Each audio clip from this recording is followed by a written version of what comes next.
In today's video, I'll be showing you how to show today's calendar schedule on the Samsung Galaxy A24 always on display.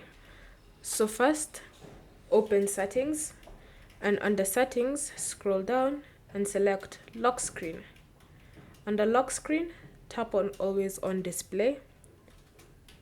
Then select clock style.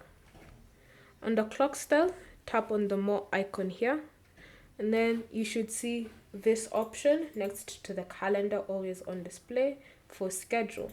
So when you tap on it like that, and then you've selected the colors you would like it to be in, you can tap on done to save your changes.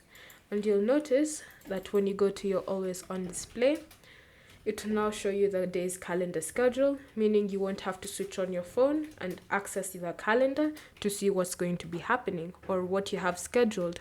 Thank you for watching. If you have any questions or comments, leave them down below and we'll get back to you.